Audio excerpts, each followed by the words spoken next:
Што вядома пра падзенне беспілотніка ў Мінску? Якую дзіўную заяву з гэтай нагоды зрабілі сілавікі і што кажа Лукашенка? А таксама які страшны сакрэт беларускіх уладаў даведаліся журналісты-расследавальнікі? Вітаем, сябры! Гэта наша Ніва і зараз мы ўсё вам раскажам. Шакуючая навіна прыйшла сёння раніцай. Проста ў жылым раёне Мінска побач з дзіцячым садком упаў і выбухнуў дрон. Адбылося гэта каля 2 гадзіны ночы. Як сцвярджаюць відавочцы, беспілотнік урэзаўся ў дом, пасля чаго упаў на прыпаркаваны аўтамабіль і выбухнуў. Ад гэтага прачнуўся ўвесь двор, але міліцыя прыехала толькі праз 25 хвілін, пасля чаго сілавікі ачапілі месца падзення і разагналі відавочцаў. Выглядае, што ўлады, як звычайна, хацелі схаваць гэты інцыдэнт і маўчалі да апошняга. Нейкія афіцыйныя каментарыі з'явіліся толькі тады, калі пра падзенне дрона першым паведаміў партал «Зеркало». Да таго аніякай рэакцыі проста не было. Больш за тое, аднаму жыхароў, якому парэшткамі дрона выбіла вокны ў машыне, сілавікі паведамілі зусім іншае. Маўляў, гэта зрабіла, цытата, нейкая неўсталяваная асоба. Толькі ад суседзяў жыхар даведаўся, што здарылася на самай справе. Цяпер жа падзенне беспілотніка пацвердзілі адразу і ў Мінабароны, і ў следчым камітэце Беларусі. Па словах вайскоўцаў, дрон быў заўважаны дзяжурнымі супрацьпаветранай абароны і збіты сродкамі радыёэлектроннай барацьбы. Зараз па факце здарэння праводзіцца праверка, якая знаходзіцца на асабістым кантролі Лукашэнкі. А вось следчы камітэт пайшоў яшчэ далей і нават паказаў відэа падзення дрона.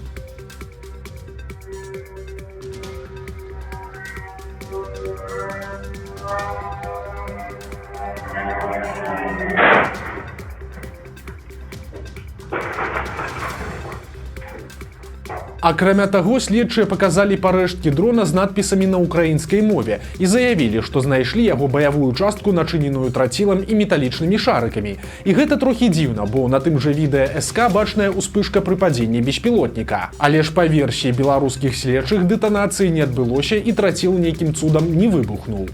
Такая версія, дарэчы, пакідае яшчэ больш пытанняў, асабліва пра дзеянні вайскоўцаў. Атрымліваецца, што яны збілі начынены смяротна небяспечным рэчывам дрон тупа над жылымі дамамі, і без выбуху і пацярпелых абышлося проста цудам. Ну а трохі пазней сёння выбухнула яшчэ раз, толькі ўжо ў прапагандыстаў Лукашэнкі. Іх найбольш абурыў не факт падзення дрона ў беларускай сталіцы, а ўвага журналістаў і апазіцыйных палітыкаў да гэтай гісторыі. У выніку свой ролік з абразамі выклаў кішэнны лукашэнкаўскі дэпутат Олег Гайдукевіч, які паабяцаў пасадзіць усю апазіцыю.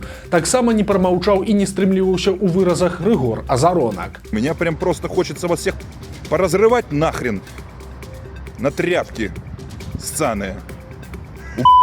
Адметны яшчэ адзін момант. Праваабаронцы паведамілі, што цяпер каля месца падзення дрона людзей затрымліваюць амапаўцы. Верагодна, сілавікі шукаюць тых, хто перадаваў інфармацыю аб інцыдэнце незалежным журналістам. Праўда, самі сілавыя ведамствы гэта абвяргаюць і пішуць, што абстаноўка кантраляваная, але ніякіх затрыманняў не праводзіцца. Лукашенка таксама маўчыць. Здавалася б, што ён мусіў бы звярнуцца да беларусаў і іх супакоіць, але ж не. Падобныя нявыгадныя для яго тэмы заўсёды застаюцца без каментарыяў. Нават у тэлеграм-канале першага няма ані слова пра беспілотнік. Адзінае, што выкладывае там сёння Наталля Эйсман, гэта фота і відэа сустрэчы Лукашэнкі з міністрам замежных спраў Эфіопіі. Ну і яшчэ крыху ў працяг гэтай страшнай тэмы. Стала вядома, што Лукашенка будуе сакрэтны завод па вытворчасці дронаў проста ў Мінску. Як высветліў Белпол, прадпрыемства па серыйнай вытворчасці ударных беспілотнікаў патаемна будуецца ў Фрунзенскім раёне беларускай сталіцы. Афіцыйна завод будуе прыватная кампанія, але на справе гэтым займаецца адзін з найбліжэйшых паплечнікаў Лукашэнкі. Прадпрыемства называецца закрытае акцыянернае таварыства «Беспілотныя лятальныя апараты». За ім стаіць структура «Вектор Капітал Груп».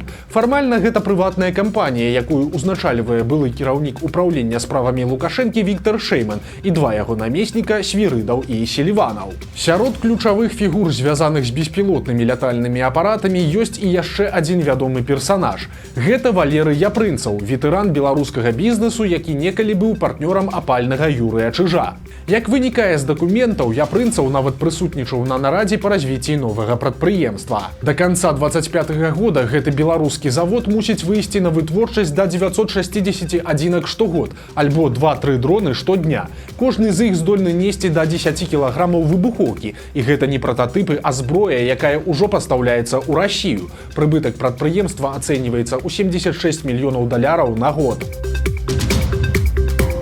Сілавікі схапілі свайго былога калегу. Гаворка пра экс-начальніка ДАІ партызанскага раёна Мінска падпалкоўніка Олега Максіменку. На той пасадзе ён пратрымаўся каля 2 гадоў, але быў звольнены, саступіўшы пасаду іншаму падпалкоўніку Кірылу Буткевічу. Сутнасць абвінавачванняў у адрас Максіменкі невядомая, але цяпер ён утрымліваецца ў СІЗА.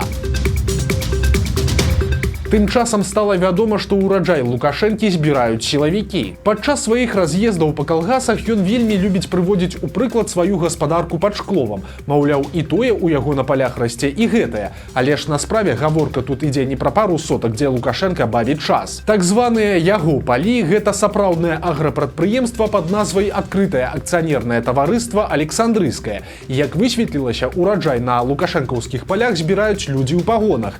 Гэтым пахваліліся самі сілавікі.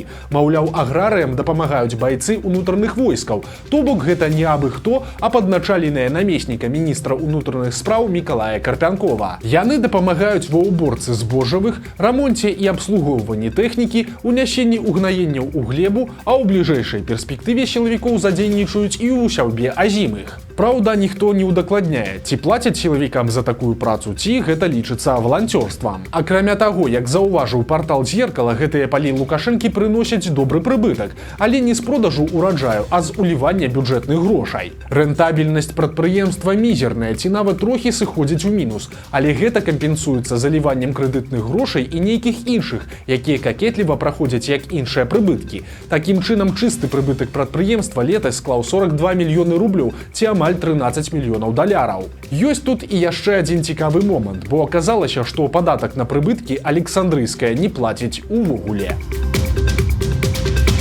Яшчэ адна паказальная сітуацыя пра тое, як беларускія ўлады абыходзяцца з гісторыяй. Яшчэ пры саветах у Брэсце пад стадыён закаталі яўрэйскія могілкі. Цяпер жа там адкрылі першы ў Беларусі лапідарый. Гэта, па сутнасці, выстава магільных пліт. Але хто і калі зруйнаваў тыя могілкі, улады хаваюць і традыцыйна ківаюць на нацыстаў. На справе жа тыя яўрэйскія могілкі былі заснаваныя далёка за межамі тагачаснага горада ў 1835 годзе. Затым на іх пахавалі дзесяткі тысяч людзей, бо ў Брэсце яўрэі доўгі час складалі ад чвэрці да паловы насельніцтва. У гады Другой сусветнай вайны могілкі і сапраўды былі апаганеныя нацыстамі, але іх канчатковае разбурэнне гэта справа рук ужо савецкіх уладаў. Узімку 45-46 гадоў мацэвы, то бок магільныя пліты, пачалі вывозіць для брукавання лагера нямецкіх ваеннапалонных. Такім чынам, часткай мацэваў проста забрукавалі некаторыя брэсцкія двары. Наступны этап праходзіў у 60-е, калі ўлады аддалі тэрыторыю былых могілак пад стадыён «Лакаматыў».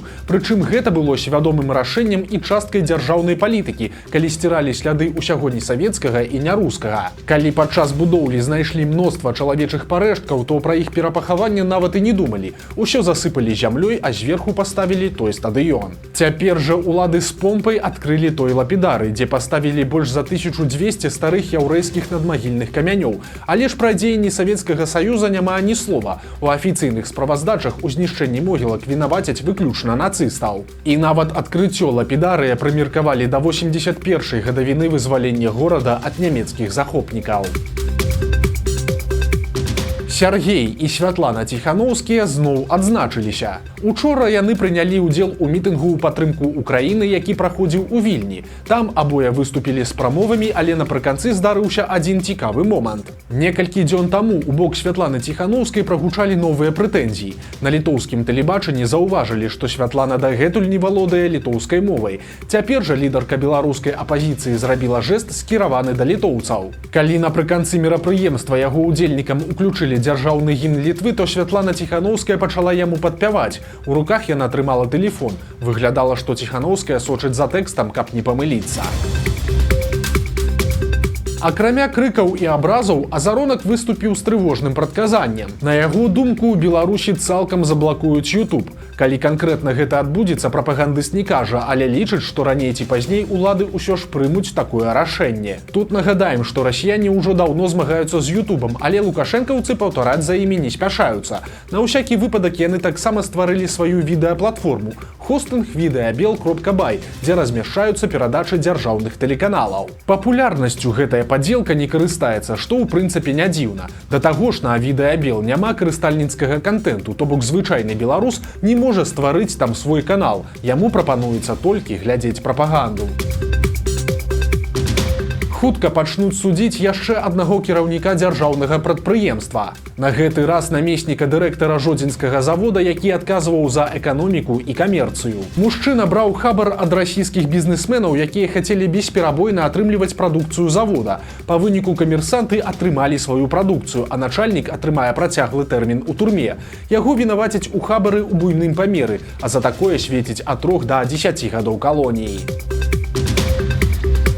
Загадкавы прысуд вынеслі ў Гродні. Там завочна асудзілі 39гадовага Андрэя Занеўскага. Яго абвінавацілі, цытата, у выдачы замежнай дзяржаве і яе прадстаўнікам дзяржаўных сакрэтаў Рэспублікі Беларусь. Прасцей кажучы, гэта здрада дзяржаве. Дакладная сутнасць абвінавачванняў невядомая. Пра самога Занеўскага таксама вядома няшмат. Да 18-го года ён працаваў у ваўкавыскай камунальнай гаспадарцы, а потым адкрыў сваё прадпрыемства. У тым жа годзе КДБ завяло на Занеўскага крымінальную справу за разгалошванне службовай таямніцы. Па версіі абвінавачвання, Занеўскі з лютага 14-го года па студзень 15-го знаходзіўся ў Польшчы і там наўмысна разгалосіў звесткі, якія складаюць службовую таямніцу. Праўда, што такога ведаў і расказаў Занеўскі і каму, пакуль што ніхто не ведае. У якой краіне ён знаходзіцца сёння і чым займаецца, таксама загадка.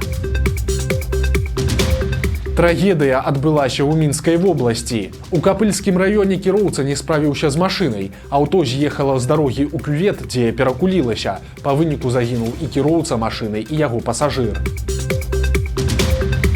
Гучная справа разварочваецца ў Польшчы. Там за супрацоўніцтва з расійскімі спецслужбамі затрыманыя 32 чалавекі, сярод якіх ёсць і беларусы. Вядома, што затрыманых падазраюць у выкананні заданняў, звязаных з дыверсіямі, падпаламі і гвалтам. Палякі падкрэсліваюць, што гэта не ізаляваныя выпадкі, а частка больш шырокай расійскай кампаніі па дэстабілізацыі сітуацыі ў Польшчы. Што тычыцца беларуса, то падобна, што гэта Менчук Сцяпан Касцючэнка, былы слесар Амкадора і баец змяшаных адзінаборстваў. На радзіме ён ужо меў судзімасць за крадзеж, а ў Польшчы яго абвінавацілі ў падпале варшаўскага гіпермаркета па заданні расійскай разведкі. 13 красавіка Сцяпан разліў у краме лёгкаўзгаральную вадкасць і пакінуў прыстасаванне для дыстанцыйнага падпалу.